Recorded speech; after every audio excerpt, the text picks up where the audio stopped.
প্রিয় শিক্ষার্থী বন্ধুরা, আসসালামু আলাইকুম। স্বাগতম জানাচ্ছি বাংলাদেশ শিক্ষাবার্তার নতুন একটি ভিডিওতে। 2024 সালের এইচএসসি পরীক্ষার্থীরা এবার কিন্তু বেশিরভাগ শিক্ষার্থীরা কিন্তু পাশ করবে, অর্থাৎ এবার পাশের হার কিন্তু অনেক বেশি থাকবে। কিন্তু তোমাদের শিক্ষার্থীদের সবথেকে বড় সমস্যা সেটা হচ্ছে তোমাদের রেজাল্টটা কিন্তু অনেক খারাপ হবে।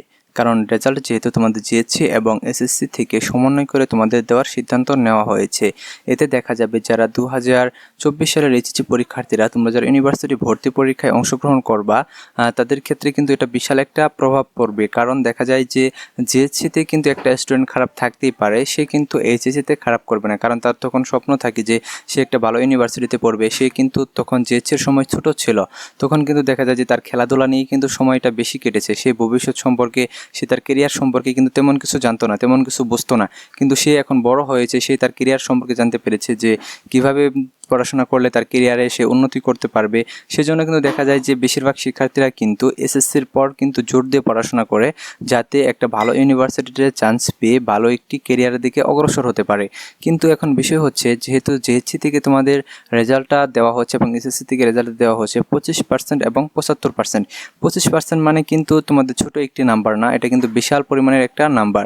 তো এই 25% থেকে তোমাদের যারা এইচএসসি পরীক্ষার্থীরা রয়েছে, তোমরা যদি এসএসসিতে A+ পেয়ে থাকো, তাহলে সেখান থেকে তোমাদের কত পার্সেন্ট নেওয়া হবে? 75%। আর যদি তোমাদের জিএসসি থেকে নেওয়া হবে 25%। তো A+ পেয়েও অনেকেই দেখা যাবে যে তোমাদের এইচএসসিতে A+ পাওয়া কিন্তু অনেক কঠিন হয়ে যাবে, কারণ 25% কিন্তু অনেক বিশাল একটি নাম্বার। আর তোমাদের এক্ষেত্রে কিন্তু দেখা যাবে যে তোমাদের এসএসসিতে A+ পেয়েও তোমরা এইচএসসিতে A+ পাচ্ছ না, এরকম কিন্তু অনেকের রেজাল্ট হবে। তবে এরকম সিস্টেম যদি করা হয় যে তোমাদের যারা এইচএসসি পরীক্ষার্থী রয়েছে, এর আগে একটি নিউজে ঢাকা শিক্ষা বোর্ডের পরীক্ষা নিয়ন্ত্রক অধ্যাপক আবুল বাশার যেটি বলেছিলেন যে তোমাদের এইচএসসি পরীক্ষার্থীদের জিএসসি, এসএসসি এবং এইচএসসি তিনটি বিবেচনা করা হবে, এবং যেটিতে যে পরীক্ষায় তোমরা সর্বোচ্চ নাম্বার পেয়েছ, অর্থাৎ তোমরা যদি জিএসসিতে সর্বোচ্চ নাম্বার পাও ওইটাই তোমাদের এইচএসসিতে দেওয়া হবে, যদি এসএসসিতে সর্বোচ্চ নাম্বার পাও তাহলে তোমাদের ওইটাই তোমাদের দেওয়া হবে। এটা নিয়ে কিন্তু তিনি কথা বলেছেন। তবে এই উদ্যোগটা কিন্তু সকলের জন্য ভালো হতো, তাতে কিন্তু দেখা যায় যে অনেক শিক্ষার্থী কিন্তু ইউনিভার্সিটি ভর্তি পরীক্ষায় অংশগ্রহণ করতে পারতো। আরেকটা বিষয় হচ্ছে যে তোমাদের যারা সাধারণ শিক্ষার্থীরা রয়েছে, তাদের আরেকটা নিউজ বলা যায় না, এটা গ্রুপে কিন্তু তোমরা স্টুডেন্টরা পোস্ট করতেছো। দেখলাম যে তোমাদের যে 2024 ব্যাচে যে গ্রুপগুলো রয়েছে, ফেসবুক গ্রুপগুলো, সেখানে পোস্ট আসতেছে যে সিলেট বোর্ডে পাশের হার 99.9%, ঢাকা বোর্ডে পাশের হার 80% বা 85%, তারপর কুমিল্লা বোর্ডে পাশের হার 95%, এরকম কিন্তু পোস্ট করতেছ। এইসব পোস্টগুলো কিন্তু অবাঞ্ছনীয় এবং এইসব পোস্টের কিন্তু কোনো ভিত্তি নেই। তোমরা যারা সাধারণ শিক্ষার্থীরা রয়েছে, এইসব পোস্ট থেকে তোমরা দূরে থাকো এবং এইসব পোস্ট নিয়ে তোমরা কোনো প্রকার চিন্তা ভাবনা করো না। কারণ দেখা যায় যে আমাদের বর্তমান সময়ে যিনি শিক্ষা উপদেষ্টা বা শিক্ষামন্ত্রীর দায়িত্ব পালন করছেন, তিনিও কিন্তু এখন পর্যন্ত বলতে পারবেন না যে কোন বোর্ডে পাশের হার কত। কারণ যখন শিক্ষা বোর্ডগুলো তার রেজাল্ট যখন ওনার কাছে হস্তান্তর করবে, যেদিন রেজাল্ট প্রকাশ করা হবে, সেদিন কিন্তু উনি বলতে পারবেন। কারণ রেজাল্ট প্রকাশের দিন সকাল 10টার দিকে কিন্তু ওনার কাছে রেজাল্টটা কিন্তু পাঠানো হবে, এবং তারপর কিন্তু প্রধানমন্ত্রীর কাছে পাঠানো হবে, এবং 12টার পরে কিন্তু রেজাল্টটা পাবলিশ করা হবে। যখন প্রধান উপদেষ্টা যখন সেটা পাবলিশ করবেন, জনসমক্ষে প্রথম রেজাল্ট প্রকাশ করবেন, তখনই থেকে কিন্তু পুরো রেজাল্টে কিন্তু পাবলিশ করা হবে। তো এখন বিষয় হচ্ছে, তোমাদের যারা শিক্ষা বোর্ডের চেয়ারম্যান রয়েছে, তোমাদের রেজাল্ট যদি প্রস্তুত হয়ে থাকে, তাহলে শিক্ষা বোর্ডের চেয়ারম্যান কিন্তু সঠিকটা বলতে পারবেন যে কোন বোর্ডের পাশের হার কত। কারণ দেখা যায় যে একটা শিক্ষা বোর্ডের, ধরো ঢাকা শিক্ষা বোর্ডের যে পাশের হার, সেটা পাশের তথ্য বা রেজাল্টের তথ্য কিন্তু পুরোটাই সেই বোর্ডের চেয়ারম্যান অর্থাৎ তপন কুমারের কাছে জমা থাকবে। ওইরকমভাবে রাজশাহী বোর্ডের যিনি চেয়ারম্যান রয়েছেন তার কাছে জমা থাকবে, কাজে তারা বলতে পারবে। এটা নিয়ে কিন্তু আসলেই এটা এক প্রকার গুজব বলা চলে। এটা নিয়ে তোমরা ব্যস্ত হও না বা এটাতে তোমরা কান দিও না, কারণ এরকম ধরনের পোস্ট আসলেই শিক্ষার্থীরা করতেছে, এটা অবাঞ্ছনীয়, তাদের নিজেদের মতামত।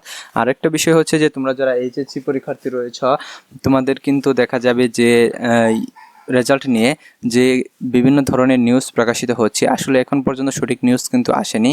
তবে বলা যায় যে তোমাদের রেজাল্ট কিভাবে প্রকাশিত হতে পারে, কারণ দেখা যায় যে এক এক সময় এক এক ধরনের নিউজ প্রকাশিত হচ্ছে, এক প্রকার নাটকীয়তা সৃষ্টি হয়েছে।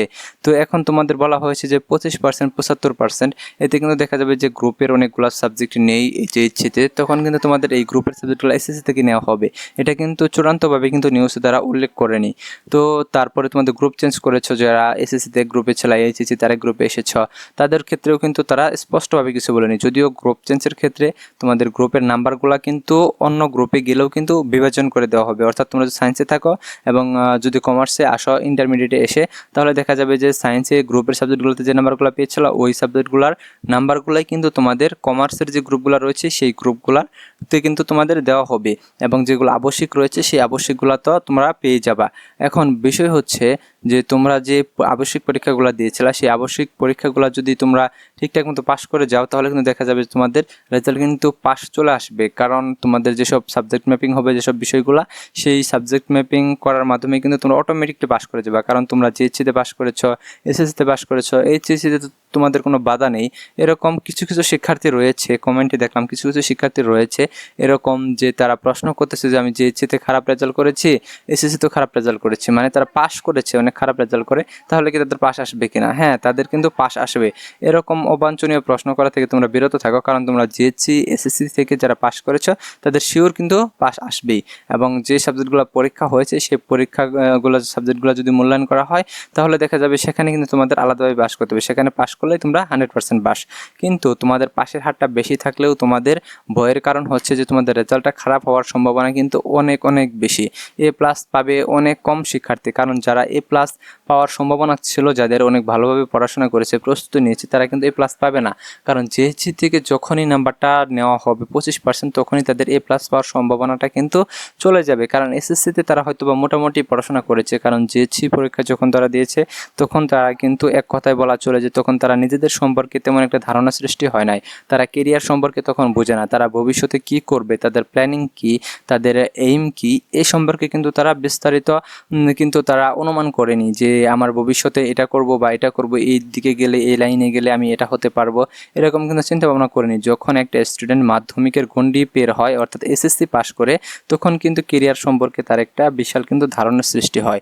আর তখনই কিন্তু সে পড়াশোনায় ভালোভাবে কিন্তু মনোযোগী হয়ে যায় এবং তার টার্গেট থাকে যে ভালো একটা পাবলিক ইউনিভার্সিটিতে ভর্তি হওয়ার।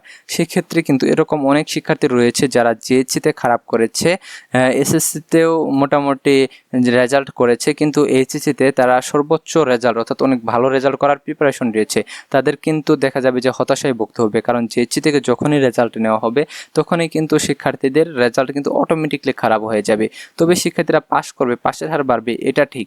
আমার দেখা একজন লোক, আমার পাশের গ্রামে থাকে, সে কিন্তু জিএসসিতে একদম খারাপ রেজাল্ট করেছিল, তারপর এসএসসিতে কিন্তু দেখা যাচ্ছে মোটামুটি রেজাল্ট করেছিল, কিন্তু ইন্টারমিডিয়েটে এসে এত ভালোভাবে পড়াশোনা করেছে যে সে কিন্তু রাজশাহী বিশ্ববিদ্যালয়ে চান্স পেয়েছে এবং পরবর্তীতে রাজশাহী বিশ্ববিদ্যালয়ে পড়াশোনা করে এখন রাজশাহী বিশ্ববিদ্যালয়ের লেকচারার হিসেবে কিন্তু জব করতেছে।